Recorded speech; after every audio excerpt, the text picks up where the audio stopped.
So we're getting ready to start a new art historical era. It's sort of an art historical subset. It's called social commentary or English satire. Uh, the art during this time was typically focused on the contemporary issues of that time, the late 1700s and turn of the 1800s. Social issues at that time really dealt with slavery and the economics of slavery, which then turned into social discord about colonization later on. But at this point in time, we're looking at art that was favored by the abolitionists as a way to get out their message that slavery was wrong and that they wanted practices of slavery to end. Slavery was something that was rampantly used in the United States. And so we often don't think of slavery as being something that the English or any other parts of Europe were involved in. But really, all of Europe was highly involved because the Europeans were the ones that organized the travel of the slaves from Africa to the New World, to the United States, and to Central America. Really, what fueled the slavery issues at this point were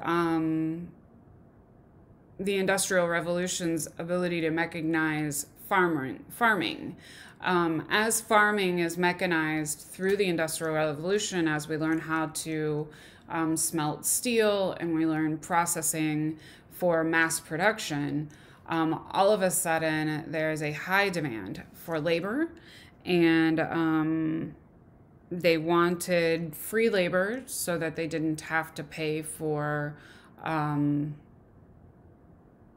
extra hands. It helped to keep their product low. And so there was a huge push for slave labor. How slavery got started really went way back to the beginning of the Renaissance, in which European markets were trading with African kings. So with the Industrial Revolution comes the ability to mass produce pieces, and these pieces a lot of times were used for propaganda for a cause. This one obviously is the abolition of slavery. And you can see this beautiful relief sculpture done of an African American male or an enslaved male who obviously the chains are representative of the slavery, but you can see that the lines are very important in the sculpture. And of course, the message is important as well. So in the late 1750s, William Hogarth was the forerunner of artists that made comments on social commentary in society around the turn of the century. Excuse me. Hogarth was the father of satire. He made paintings that were then shipped off to engravers, and the engravers would engrave a plate that was based off of the painting. The engravers, which you can see actually in my example here, the painting on the left is the prototype for the engraving on the right. The engraving on the right is flipped. The image is flipped. You can see the man sits on the right in the painting on the left, and the painting on the right, he sits on the left-hand side. So see, the location of the man moves. It's because engraving is a process in which you engrave the image and then turn it over and print it out. So you get a mirror image. At any rate, the point being that Hogarth would create these paintings, and then the paper would publish his satirical commentary. His commentary was something that was created to sort of embarrass the aristocracy At this point, you've got a new class of people called the landed gentry that are coming up in society. So the aristocracy was sort of the group of people who were at the very top. They were people who served the king, people who were the right hand men and women to the king. And then you had this growing upper middle class that had inherited wealth and that arranged marriages and that sort of lived a very amoral life. We talked about the amoral life that was lived in the Rococo. The Rococo was a lifestyle that was lived solely by the aristocracy in France. Now, as time has gone on, the new growing landed gentry middle class are buying art, but they're also sort of adopting the lifestyle of the Rococo. They are very promiscuous people. They spend a lot of time partying together with one another. And the situation that we talked about that women have in society is still a situation that continues during the 1750s. What you're looking at here is the Rake series that William Hogarth did. And it was a series that basically aired the sins of the aristocracy altogether. Like I said, the painting would be shipped off to the engraver. The engraver would engrave a plate that was based on the painting that was shipped to them. And then they would print the plate and put it in the paper. And so you get this sense of social control that happens because of it. The social control just comes from showing the debauchery of the upper middle class. So like I told you before, Hogarth was famous for creating paintings that were then sent to an engraver to create engraved images. And he often did paintings in series. And so the two slides that you just looked at before were from a series called the Rake series. The slides that you're looking at now are from a series called Marriage a la Mode. I've seen these paintings. They're in the British Museum in London. They're in the National Gallery in London. They explore themes of social commentary about marriage of the landed gentry at the time. We talked about marriage in terms of it being more of a business arrangement than it really was about love. And you can see that in the painting on the right called The Marriage Contract. The man and the woman are sitting together on the same couch, getting ready to formally sign a marriage contract. And the dads are sitting at the table discussing the woman's dowry as well as what the man will receive after he marries her. This was a common practice in society in the 1750s. It lasted probably until the beginning of the 1900s. In the beginning of the 1900s, things sort of changed a little bit, and we see that marriage started being more about whether or not the female wanted to marry the male. But still, amongst the landed gentry and the aristocracy, marriages were looked at as sort of a matching game, whether or not you had a good match financially on paper versus whether or not you had title. At any rate, the landed gentry or the upper middle class seems to approach marriage this way, and Hogarth airs out the sins of the aristocracy or of the bourgeoisie and landed gentry by sort of making fun of and poking fun at the process in which it's done. In this way, Hogarth is really a historian of society, of of the upper class society in London, or in England altogether. Here, you only see two of the paintings that come from the series of six. The next slide is a close-up of the breakfast scene itself. The slide after that is the series of six that were printed in the paper. So I encourage you to continue to look at those. We'll talk about the breakfast scene in detail, but also at the end of the slide set, you'll see a couple opportunities to do one of those delve deeper activities. Here you see a zoomed in view of the breakfast scene. It is a scene in which we see the young woman and the young man who just have been betrothed to one another, relaxing after a long night of being awake and partying all night. Remember when I told you for young women, they used to just spend most of their time visiting each other in their homes. They would go party from house to house and sort of just enjoy each other's company.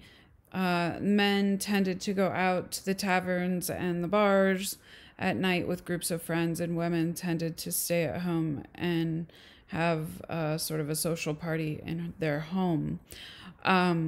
That's exactly what's happened here in this scene. You can see the young woman. She's tired from a long evening of partying. She's stretching her hands above her head, and she's got music that lays at the floor, or at the foot of her feet on the floor. In the front of the picture plane, you can see a chair tipped over with a violin case that's open at the end and a music book laying out. That suggests that she was trained in music. Young women at the time were often trained in music, needlepoint, art history, sometimes painting, and different crafts, different skills that were to make them more interesting to men, so that they could get married. You see next to the woman who's stretching a table, a tea table, that is an indication that there was a party there that evening and that she was sharing tea with her guests.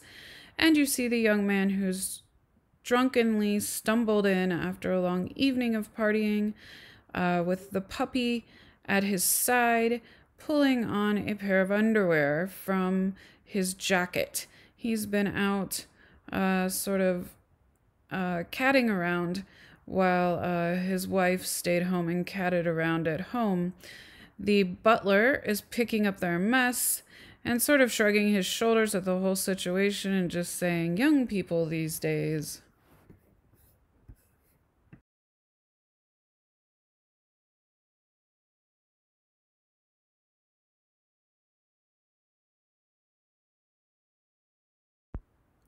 Another important artist during this time was Thomas Gainsborough. Gainsborough's paintings are considered a historical record of society, a historical record of the landed gentry in the 1750s to 1800s. Gainsborough grew up, I would say, a little bit poorer than the upper middle class. He was middle class, but his dad was known as the town drunkard. And so he often, he went to school with the people who were the landed gentry, but his family did not have as much money as the average landed gentry family. Gainsborough was a engraver by trade. He was schooled by a man named Gravelot, who taught him how to engrave. Later on, he moved into doing slash work or cut work, which was work in which he would repair paintings that came into a painting repair shop. Later on, he began designing signs for local small businesses. As he got going in his career, he started doing more and more portrait painting, primarily because that's where the money was. Um, Painters who were good at portrait painting would often be hired to do portraits for newly married couples. Remember, photography isn't an invention at this time, so because there is no photography, the average couple would have portraits made several times in their life, at monumental points in their life, like during a marriage or when they have their first child. Sometimes they would commission a wedding portrait, and then as time would go in, have the family added to the wedding portrait as they had children. This painting is called Mr. and Mrs. Andrews because it is a picture of Mr. and Mrs. Andrews. The woman that you see sitting in on the bench, Mrs. Andrews, her maiden name was Frances Carter. Thomas Gainsborough knew Frances Carter's dad, and so we think that that was partly why Gainsborough was given the commission. He went to school with Mr. Andrews and Frances Carter, and he always felt that they looked down on him, that they looked at him like he was the poor kid. You see that Mrs. Andrews sits on a bench in a dress that to today's standards would seem very fancy, but in all actuality was a casual garment for the 1750s. It was made of two pieces and wasn't something that you would wear to a formal gathering. Mr. Andrews slouches leaning onto the park bench that Mrs. Andrews is sitting on. He wears his hunting uniform, which is also not typically something that you would go off of your estate in. A hunting outfit was sort of like sweatpants for us today. He tucks his rifle underneath his arm and sort of slouches onto the bench. There's a dog at his feet that look upward at Mr. Andrews, looking for direction, and making the point that the dog is below Mr. Andrews. Gainsborough's point in this painting is to show Mr. and Mrs. Andrews as being sort of snobs. Mr. Andrews and Frances Carter have just been married. Frances Carter came with a large dowry. That dowry was the land that Mr. Andrews and Frances Carter are being, or is in the background of this portrait. You see that the land is well kept. The land being well kept is a way to say that Mr. Andrews was a good husband and took care of his responsibilities. The dog looking up at him is a social status symbol. Dogs at this time that were hunting dogs were not allowed to be kept by people who were not wealthy. Owning a dog that was for hunting, that would have been taken on hunting trips, was considered to be a privilege of the wealthy. If you were of a lower class and had a dog like that, you were arrested and put in jail for trespassing. You see that Mr. Andrews is very casual. He holds 2 bags of ammunition on his hip, and his left arm is in a pocket. This portrait, my whole point in going on about their social class versus what they're wearing, is that Gainsborough feels that they are sort of young baby snobs.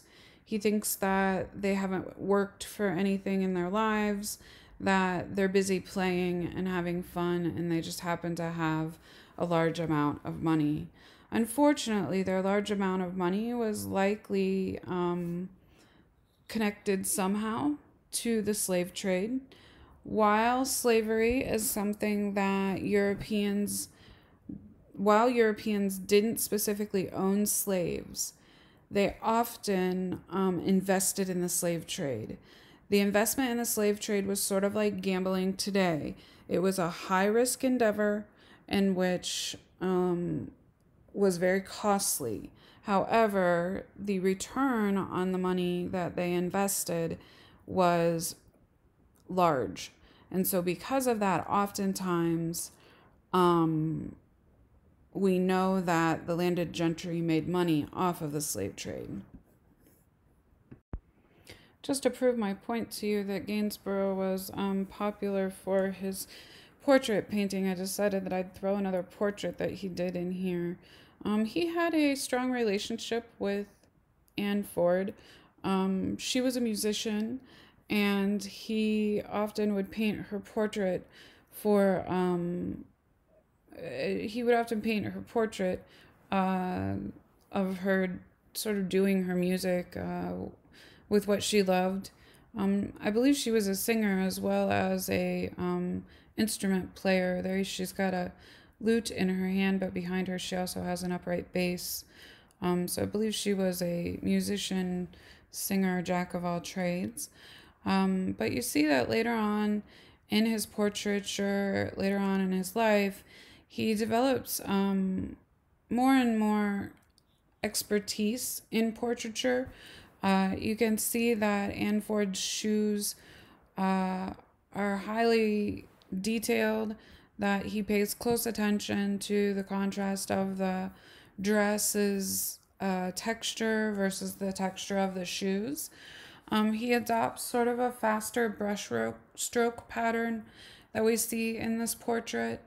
And as he gets older, he sort of becomes more part of the landed gentry society as he makes money doing portraits, as he begins rubbing elbows and making connections with others in this social class structure.